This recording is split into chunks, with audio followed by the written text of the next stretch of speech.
Hi, host Eric here, host of Talking with Famous People. Am I going to be able to squeeze another video out of this phone before the battery dies? I'm surprised I got 5 minutes out of the last one. We'll see how much I get out of this one. I want to talk right now a little bit about the Enneagram type some more, which is something I've been working on and making videos, working on a sort of a slide video about. The reason I tend to get a little bogged down in some of these things is I want to interconnect everything. Now, what's interesting is I read in Enneagram, this is a trait implicit to what they call the Epicure type or the Enthusiast, particularly the thing is, the Enneagram model makes substantial distinctions between certain subtypes and how they play out. So whether you're 7 wing 6, 7 wing 8, 7 wing 3, or 7 wing something else, is going to be, it's going to make a fairly substantial difference in how your traits are determined and analyzed by that model. So for me, having looked at it more, I've determined if I were going to describe myself with this model, remembering that it's primarily descriptive rather than a predictive model, then I would probably call myself 7 with 3. But it's hard to say for sure, because Enneagram, one thing that's nice about it is it doesn't pull punches. It doesn't try to position it, well, all the types are wonderful, but, it says, well, you're lucky if you're this type and you're unlucky if you're that type, basically.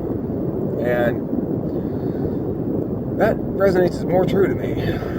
I'm one of the mixed bag types, I think it's an unlucky type to be until you get to a certain age, at which point it becomes tolerable. Or even desirable. But look, there's still going to always be this tendency by the age, even when you get old like me, I'm mid-40s and getting older by the minute, the tendency won't go away. You still are going to have a habit of being what you are, a disruptor. You're operating on a cognitive function whose purpose in the system is to disrupt existing protocols that proceed beyond that which is desirable or efficient. We need this disrupt function in society in order to prevent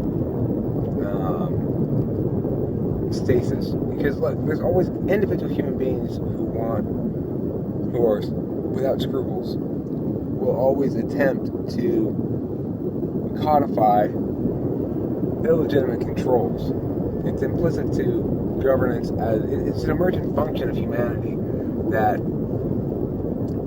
it's an emergent function of the fact that humans can engage in cooperative group projects, that the mechanisms of cooperation will be exploited and misused sometimes to become mechanisms of oppression. It's unavoidably so because there are hierarchical control issues at play.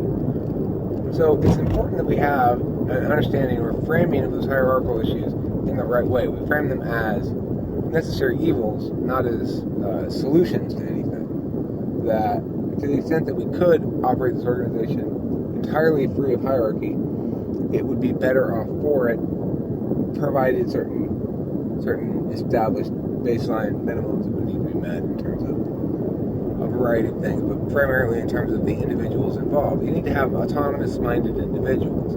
There are some individuals who simply aren't autonomous-minded, would like to take a following position, would like to not have to do a lot of thinking and just execute a plan. And that's fine. Those people can exist just fine and not run afoul of my vision for how things ought to be, provided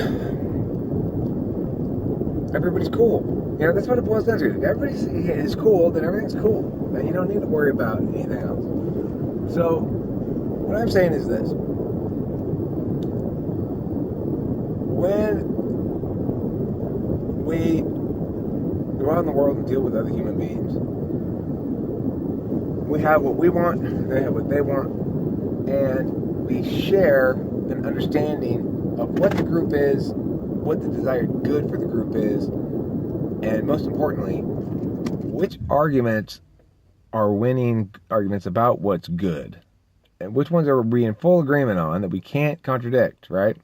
If your position requires us to club a bunch of toddlers to death, you're not going to win that argument no matter what.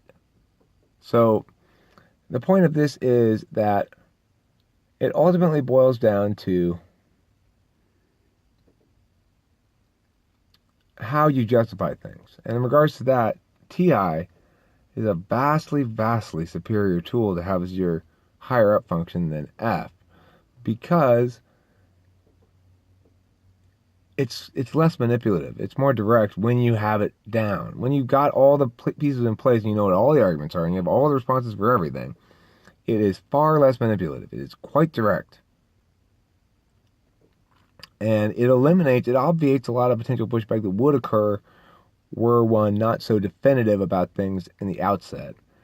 It's important to be definitive at the outset because you don't want to mislead anybody. You want to tell people how it is. Okay, look, I'm not here to judge or bust anybody's chops or anything, but all I'm here to do is speak truth, and here's truth. And this truth may not be entirely comfortable for everybody, but that's okay. And I'm nevertheless going to be behind the truth. I'm not going to be judging anybody. I'm not going to be busting any chops of people who are honest. That's all. Just honest. So, thank you for watching this episode of Talking with Famous People. And don't forget, big day. March 26th, 11 p.m. The single greatest event in the history of mankind is happening somewhere. But since you're going to miss that, you should go to the Talking with Famous People show at Church of Fun on Melrose in Los Angeles. I'm going to be there, host Eric, playing rock and roll music and other forms of music. Play some opera, some hip hop. I will play. I think, it's possible Rapping Eric might make an appearance. You never know. He's been on a show, but my show sometimes. Talk to you later.